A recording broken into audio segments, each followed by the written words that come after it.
ಶೂದ್ರ ರೀತಿಯಲ್ಲೇ ಅಕ್ಷರ ಸಂಸ್ಕೃತಿಯಿಂದ ವಂಚಿತರಾಗಿದ್ರು. ಅವ್ರು ಯಾರು ಕೂಡ ಅಕ್ಷರ ಸಂಸ್ಕೃತಿಗೆ ಒಳಪಡ್ತಕ್ಕಂಥ ಕೆಲಸ ಆಗ್ತಾ ಇರಲಿಲ್ಲ.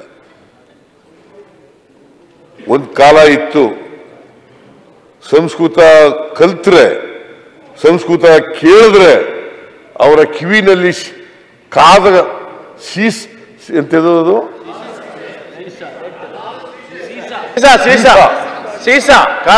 ಅದು ಸುರಿಬೇಕು ಅಂತ ಹೇಳ್ತಾ ಇದ್ರು. ಸಂಸ್ಕೃತ ಕಲ್ತ್ರೆ, ಸಂಸ್ಕೃತ ಕೇಳಿದ್ರೆ ಕಲಿಬೇಕ. ಅದಕ್ಕೆ ಬಸವಾದಿ ಶರಣರಿದಾರಲ್ಲ, ನೀವು ಕನ್ನಡ ಸಾಹಿತ್ಯದಲ್ಲಿ ವಚನ ಸಾಹಿತ್ಯ ಮತ್ತು ದಾಸ ಸಾಹಿತ್ಯ ಎರಡು ಬಹಳ ಮುಖ್ಯವಾದವು. ದಾಸ ಸಾಹಿತ್ಯದ ಮೂಲಕ, ವಚನ ಸಾಹಿತ್ಯದ ಮೂಲಕ ಜನರಿಗೆ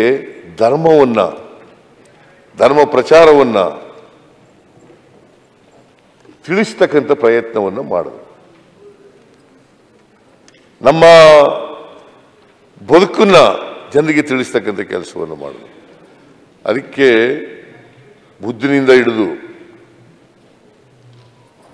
ಆಮೇಲೆ ಬಸವಣ್ಣವರಿಂದ ಹಿಡಿದು, ಅಂಬೇಡ್ಕರಿಂದ ಹಿಡಿದು, ಗಾಂಧೀಜಿಯವರಿಂದ ಹಿಡಿದು ಇವರೆಲ್ಲರೂ ಕೂಡ ಸಮಾಜದಲ್ಲಿ ಸಮಾಜವನ್ನ ನಿರ್ಮಾಣ ಮಾಡಬೇಕು ಅಂತಕ್ಕಂಥ ಕನಸನ್ನ ಕಂಡಿದ್ರು.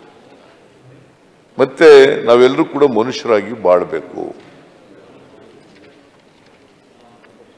ನಮ್ಮ ಜಾತಿ ವ್ಯವಸ್ಥೆ ಎಷ್ಟು ಗಟ್ಟಿಯಾಗಿದೆ ಅಂತಂದ್ರೆ, ಅದಕ್ಕೆ ಲೋಕಿ ಅವರು ಹೇಳ್ತಾ ಇದ್ರು, ನಮ್ಮ ಜಾತಿ ವ್ಯವಸ್ಥೆಗೆ ಚಲನೆ ಇಲ್ಲ,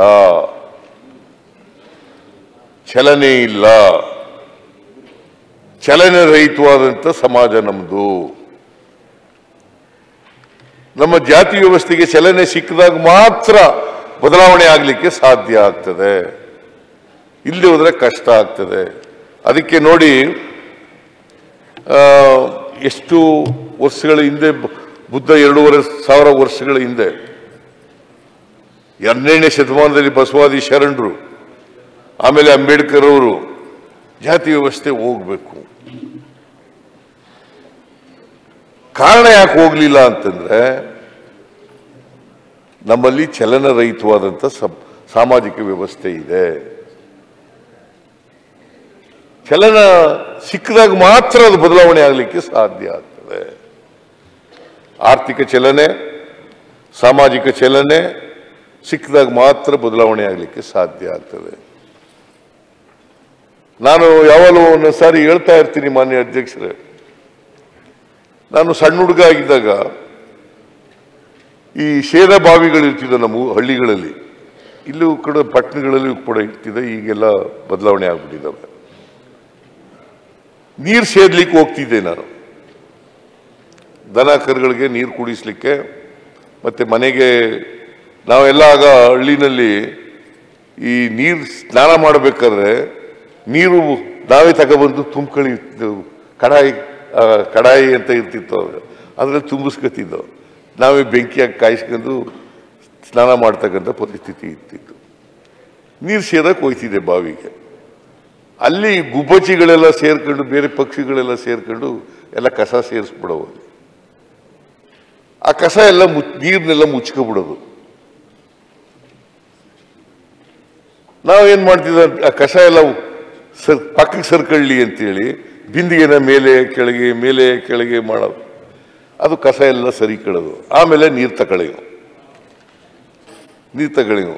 ನಮ್ಮ ಜಾತಿ ವ್ಯವಸ್ಥೆ ಹೆಂಗಾಗಿದೆ ಅಂತಂದ್ರೆ, ಬುದ್ಧ ಇರ್ಬೋದು, ಬಸವ ಇರ್ಬೋದು, ಅಂಬೇಡ್ಕರ್ ಇರ್ಬೋದು, ಗಾಂಧಿ ಇರ್ಬೋದು, ಎಲ್ಲ ಸುಧಾರಣೆ ಮಾಡೋಕ್ಕೆ ಪ್ರಯತ್ನ ಮಾಡಿದಾಗ ಸ್ವಲ್ಪ ಆ ಕಸ ಎಲ್ಲ ಸರಿತದೆ, ಮತ್ತೆ ಸೇರ್ಕೊಂಡ್ಬಿಡ್ತದೆ. ಸ್ವಲ್ಪ ಹೊತ್ತಾದ್ಮೇಲೆ ನೋಡಿದಾಗ ಆ ಕಸ ಎಲ್ಲ ಮತ್ತೆ ಸೇರ್ಕೊಂಡ್ಬಿಡೋದು. ಆ ಥರ ನಮ್ಮ ಸಮಾಜ ಆಗ್ಬಿಟ್ಟದೆ. ಅದಕ್ಕೆ ಜಾತಿ ವ್ಯವಸ್ಥೆ ಅಷ್ಟು ಸುಲಭವಾಗಿ ಹೋಯ್ತಾ ಇಲ್ಲ. 850 ವರ್ಷಗಳ ಹಿಂದೆ ಇವನಾರವ ಇವ ನಮ್ಮವ ಅಂತ ಹೇಳಿದ್ರು ಕೂಡ ಈ ವಚನ ಹೇಳ್ತಾರೆ, ಆಮೇಲೆ ನೀ ಯಾವ ಜಾತಿಯವನು ಅಂತ ಕೇಳ್ತಾರೆ.